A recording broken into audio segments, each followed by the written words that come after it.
La version 6 de Logos n'apporte pas de grandes nouveautés par rapport à la version 5. On n'a pas une révolution, en tout cas dans l'interface. On le voit tout de suite, on trouve les mêmes outils au même endroit, une interface tout à fait similaire à ce qu'il y avait auparavant. C'était déjà le cas avec la version 5, les versions précédentes, mais avec la version 6, on évolue encore davantage vers l'idée d'une super bibliothèque électronique. On pourrait même parler désormais d'une médiathèque électronique pour l'étude de la Bible. Une des évolutions des nouveaux outils qui va dans ce sens, c'est le nouvel outil Factbook. Mais je peux aussi rentrer le nom d'un personnage, comme Paul.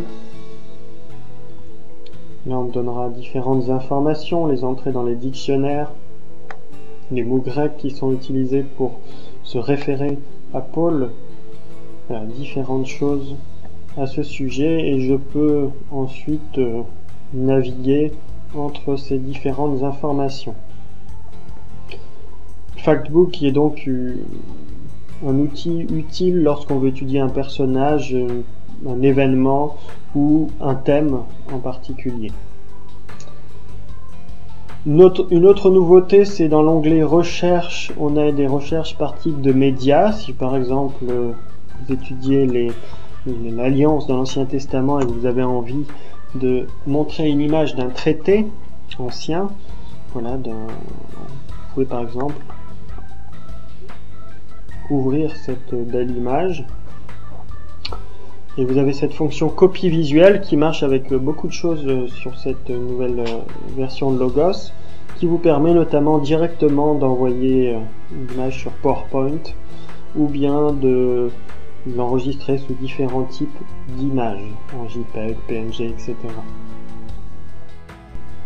Une des nouvelles fonctions intéressantes, c'est le nouvel outil qui s'appelle Textual Variants.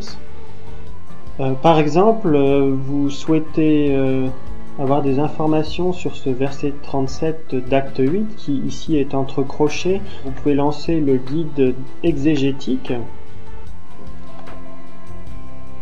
qui va notamment vous ouvrir cette fonction Textual Variants qui vous donne accès à un commentaire textuel qui vient d'être édité par Lexham, qui va vous donner quelques informations très rapides, on va dire, pour les difficultés majeures de critique textuelle, mais ce pour toute la Bible et pour un public de non-spécialistes. Ici, voilà, dans l'onglet Textual Variants, je retrouve aussi les différents apparats critiques que j'ai sur ma version de Logos. Les éditions critiques du Nouveau Testament, que je peux comparer entre elles si je le souhaite.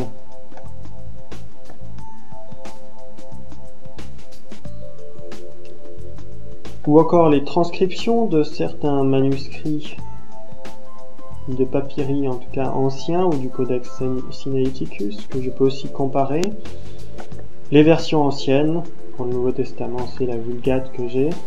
Mais surtout cette nouvelle fonction, Online Manuscripts, qui en fait me donne les liens directement vers les images de l'Institut de recherche textuelle pour le Nouveau Testament, qui est lié à l'université de Münster en Allemagne.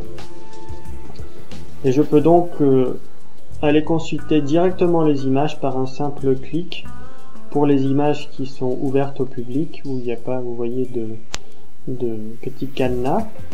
Donc par exemple, si je veux consulter l'Alexandrinus, je clique sur l'image et ça va me l'ouvrir dans mon navigateur internet. Voilà. Et vous pouvez ensuite regarder votre image d'un peu plus près ou l'enregistrer et l'ouvrir avec votre logiciel de retouche d'image pour améliorer la netteté ou ce que vous voudrez en faire. Parmi les autres nouveautés, on appréciera la possibilité de disposer le texte du Nouveau Testament grec ou pour certaines versions anglaises sous forme de plan propositionnel. Voilà, si vous cliquez ici, on vous met par exemple ici Jean 3,16 sous forme de plan avec à chaque fois une indication pour chaque partie de phrase, de verset. Donc ça marche aussi avec par exemple une version anglaise comme English Standard Version.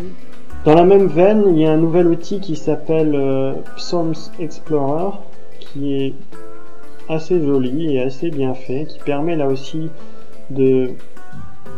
d'explorer les psaumes. Ils sont classés par genre ici, mais je peux aussi m'intéresser aux psaumes selon leur attribution, selon leur thème.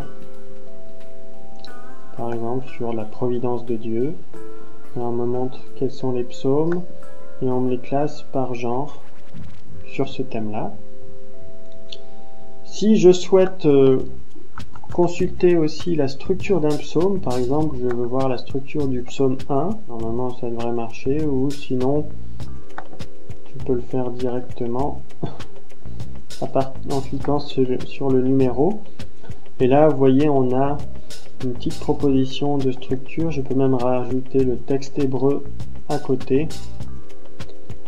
Alors c'est toujours des propositions bien entendu, mais voilà, ça peut nous aider à réfléchir sur la question.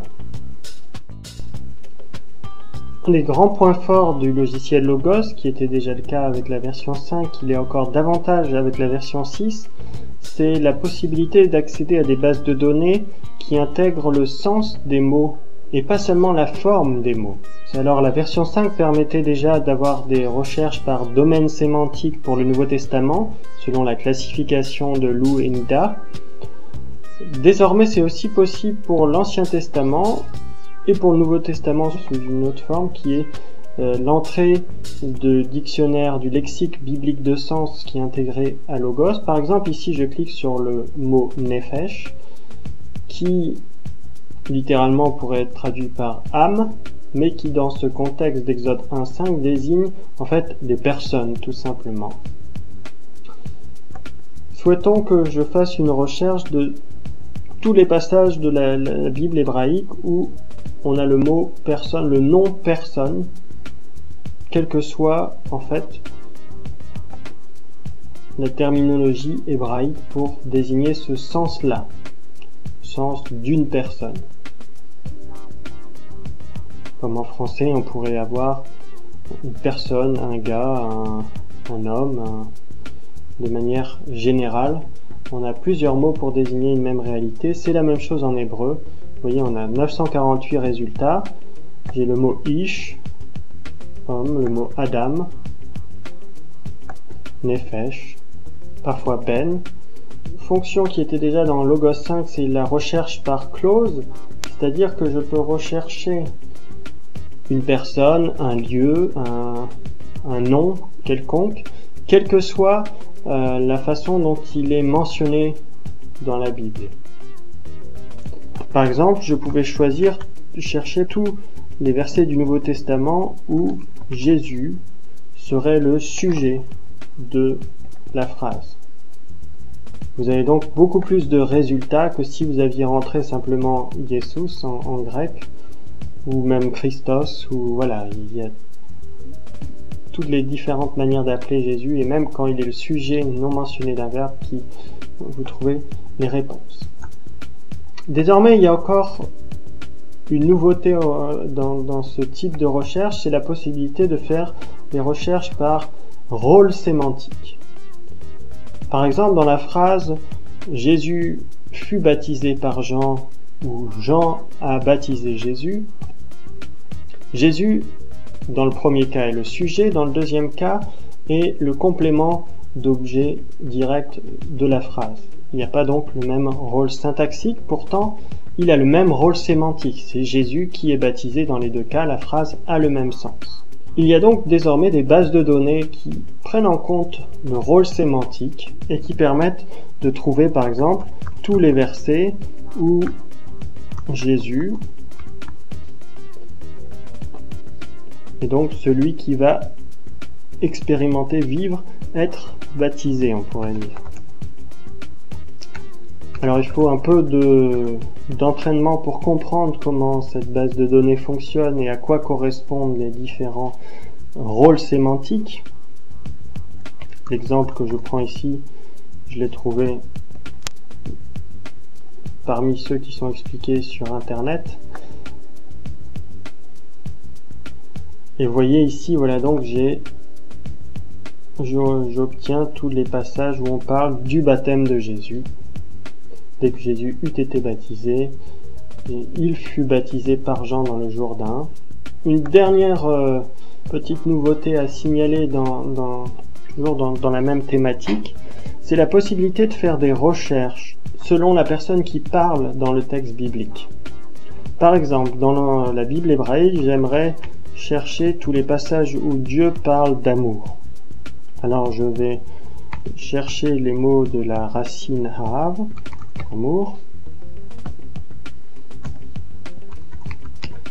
et je vais préciser qui est l'orateur, speaker en anglais,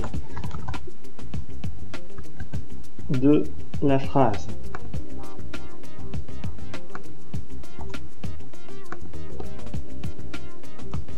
Une fois que j'ai bien formulé ma requête, on va me trouver tous les passages de la Bible hébraïque où Dieu parle.